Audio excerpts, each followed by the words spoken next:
तो दूसरा दोहा यहाँ से शुरू हो रहा है। राम काज सब करिहूँ तुम बल बुद्धि निधान, आशीष दई गई सो हर्ष चलो हनुमान।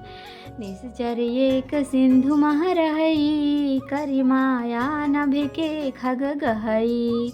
जीव जंतु जे गगन उड़ाही, जल बिलोक तिनकै परिछाही।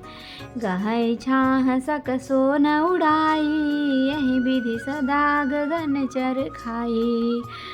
सोई छल हनुमान कह कीन्हा, तासु कपट कपि तुर तहि चीन्हा।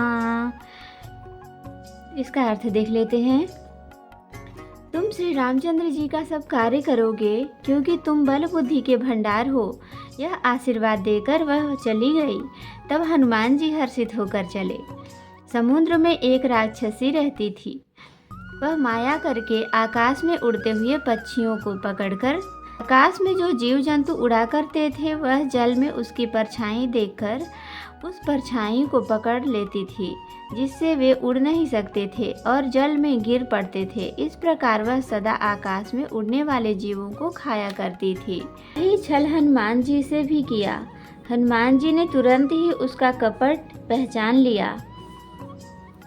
ताहि मारि मारुत सुत वीरा, बारिधि पार गयो मति धीरा। तहाँ जाई देखी बन शोभा, गूंजत चंचरीक मधुलोभा। नाना तरु फल फूल सुहाए, खग मृग वृंद देखी मन भाए। शैल विशाल ए देखी एक आगे, तापर धाई चढ़ो भय त्यागे। उमान कछु कपि कै अधिकाई, प्रभु प्रताप जो कालहि खाई।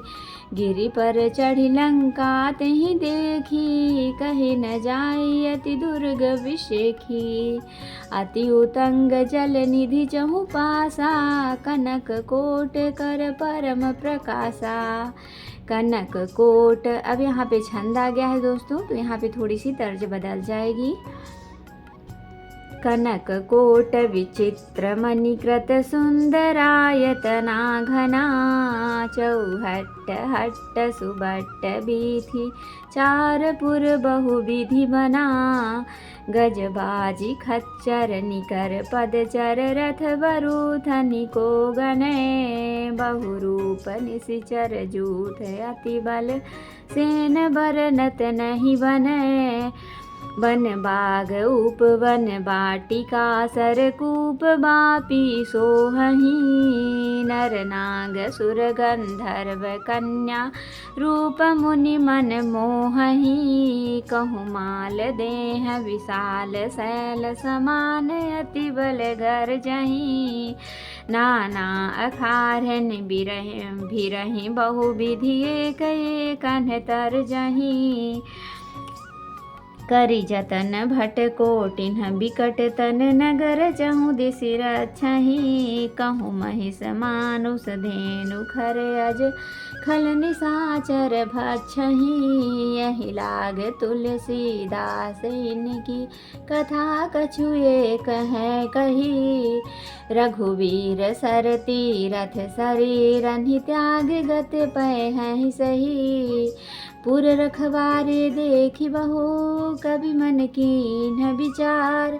अति लघु रूप धरो निसी, नगर करो पैसार। अर्थ देख लेते हैं। वही छल हनुमान जी से भी किया। हनुमान जी ने तुरंत उसका कपट पहचान लिया। श्री हनुमान जी उसको मार कर समुद्र के पार गए। वहां जाकर उन्होंने वन की शोभा देखी। मधु पुष्प रस के लोभ से भौरे गुंजार कर रहे थे। अनेकों प्रकार के वृक्ष फल फूल से शोभित हैं। पक्षी और पशुओं की समूह देखकर तो वे मन में बहुत ही प्रसन्न हुए। सामने एक विशाल पर्वत देखकर हनुमान जी भय त्याग कर उस पर दौड़कर जा चढ़े। शिव जी कहते हैं, हे उमा, इसमें वानर हनुमान की कुछ बड़ाई नहीं है। यह प्रभु का प्रताप है जो काल को भी खा जाता है। पर्वत पर चढ़कर उन्होंने लंका देखी। बहुत ही बड़ा किला है, कुछ कहा नहीं जाता। वह अत्यंत ऊंचा है, उसमें चारों ओर समुद्र है। सोने के परकोट चार दीवारी पर परम प्रकाश हो रहा है। विचित्र मणियों से चढ़ा हुआ सोने का परकोटा है, उसमें अंदर बहुत से सुंदर सुंदर घर हैं। चौराहे, बाजार, सुंदर मार्ग और गलियां हैं। सुंदर नगर बहुत प्रकार से सजा हुआ है। हाथी, घोड़े, खच्चरों के समूह तथा पैदल और रथों के समूहों को कौन गिन सकता है। अनेकों रूपों के राक्षसों के दल हैं। उनकी अत्यंत बलवती सेना वर्णन करते नहीं बनती। वन, बाग, उपवन, बगीचे, फुलवाड़ी, तालाब, कुएं और बावलियां सुशोभित हैं।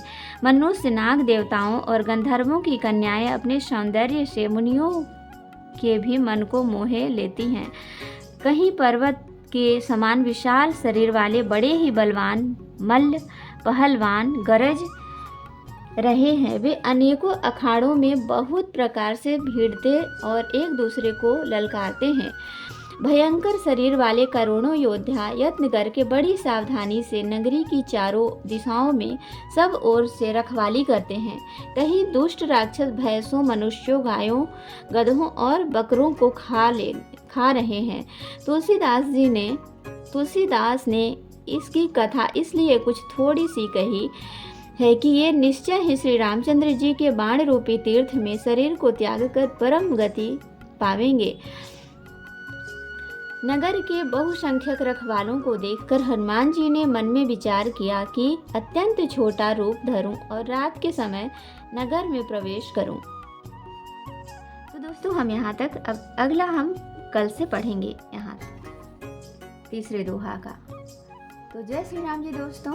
इसी तरह से आप वीडियो को देखते रहिए और हमें कमेंट करके बताइए कि ये वीडियो कैसी लगी आपको।